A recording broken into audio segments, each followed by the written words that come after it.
2 میاشتې 2 میاشتې کې واده ده ان شاء الله ان شاء الله صحیح شو راکړه لاس واده ده د 1 لک د 2 لک صحیح شو دوی او مهربان الله جل جلاله شهیدان غر کې رحمت وګرځي مریضان ته د خدای پاک عاجله شفا ورکړي د دردمنو کورنۍ ته د خدای پاک سکون خوښي او یوازې ورکړي خدای مو دغه اخري غم کړه انا لله و انا الیه راجعون حاجي صاحبان محترم پاتې عذر ته درته راغلم پوښتنه مې در سره وکړم شریکم او بل په ضمن کې مال پوښتنه در څخه وکړم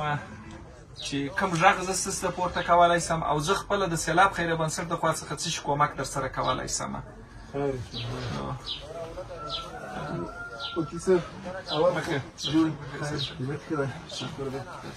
دغه ته خبر یې چې زلزلې ټول اګیان مطلب اوره کړې ده ټولو خلکو ته زیان رسېدلي دي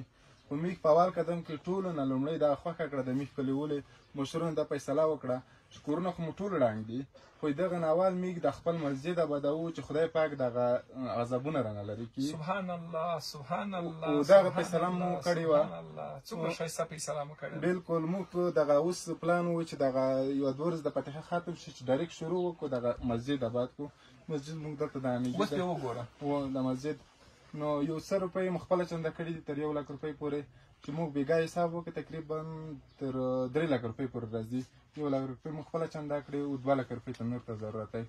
هغه خو موږ غواړو چې کنکریټي جوړ کړو ښه یې جوړ کړو ځکه زلزلې دغه د اوس ته چېرته وې د بېګا رئیس 2 ټکان یې وخوړل هغه اول ټکان باندې نه یم پوه سوی او پر دغه دوم ټکان په مسجد کې وم پر کلکینانو سره ووتلو پر دروازو باندې نوبت نه کېدی بیا ټوله پر کلکین باندې ووتلو خو ډېره شدیده زلزله وه بلکل ډېره شدیده وه تقریبا دغه زلزله چې اوله زلزله شوې د هغه نه دې خوا ته ځم چې 15 وارې یا 20 وارې خو به شوې وي موږ غواړو چې د اوس وخت کې دغه مسجد دومره آباد کړو چې د خپل منځونه ذکرونه پکې شروع کړو چې الله پاک دغه عذاب رانه لرې کړي هغه نه وروسته موږ خوښ خو مو دا ده چې کنکریټي جوړ کړو پوښې جوړ کړو ځکه چې زلزلې بیخي شدیده شوي دي ډېرې شوي دي ورخطا یې دغه مسجد ته یا کورونو ته په لومړی قدم کې د مسجد غواړو چې جوړې کړو یعنې په 2 لکه باندې ستاسې مسجد جوړېږي او بلکل ځکه چې پیران یې روغ دي کلکینان یې روغ دي بعضې د دیوالونه یې چپه کول غواړي یو ګلیډر راوستل غواړي د کرې دپاره نو بیرته یې بدول بیا د موږ د کلي ځوانان حتی ښځې م غواړي چې په دغه کې برخه وکړي د خپل سبحان الله سبحان الله سبحان الله سبحان الله ځکه چې د مسجد چې دی که دا چېرته موږ ذکر شروع کړو خدای مهربانه دی د غضب رانه لرې شي سبحان الله څومره ښایسته فیصله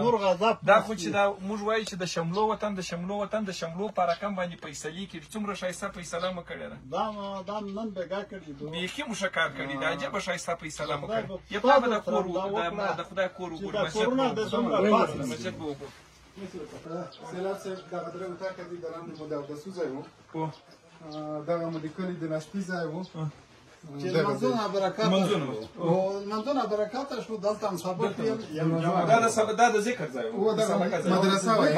مدرسه وه مدرسه وه د کلي هلکانو به درس کې مولوي صاحب به درس ورکوي خو دغه طرف ته چې دلته راشي سیلاب صاحب دلته هغه د مانځن ځای و معرفو ته وښایه داسې راشي سیلاب صاحب خپل مسجد د بسیګانې شیشې دي شیشې دغه د لمانځه ځای نه ده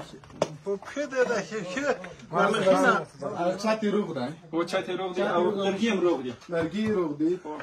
دیوالونه چې دي ټول درس وړه دی دیوالونه ایسته کېدل غواړي یو ځینې کلکینونه دي خراب دي هغه دومره مشکل نه لري او دا ټوله جوړ دي دا جوړ دي مزه یو چې موږ بېګا حساب کړی دی دغه تقریبا تر 3 لکه مصرف راځي چې د اوس وخت 1 لک تاسې ورته لرئ 1 لک موږ ورته لرو 2 لکه پاته دي راسي مشرانو راسي دا مو د جماعت مولوي صاحب دی ښه ماشاءالله په څونه وخت کې راته جوړه تقریبا 1.5 میاشت کې جوړولو 1.5 میاشت نه 2 میاشتې که 2 میاشتې ان شاء الله موږ جوړو ځکه چې د کلي دغه هلکان دې کوشش کوي 2 میاشتې 2 میاشتې کې واده ده ان شاء الله ان شاء الله صحیح شو راکړه لاس واده ده زه کوشش کوم چې کوشش درته کوم واده نه درته کوم کوشش درته کوم چې سمیت یو څه کومک در سره وکړم د سمیت کومک هم در سره ډېر اساسي کور وي وکیل صاحب د 1 لک د 2 لک صحیح شو ګوره واده مو سره کړې ده، زه دا سند مې هم دا دی درڅه واخیستی چې تا یو نیمه میاشت در راته یاده کړم، ما 2 میاشتې درته یادې کړلې. 2 میاشتې وروسته به د دې مسجد افتتاح موږ ته شي. یو دعا ورته وکړه.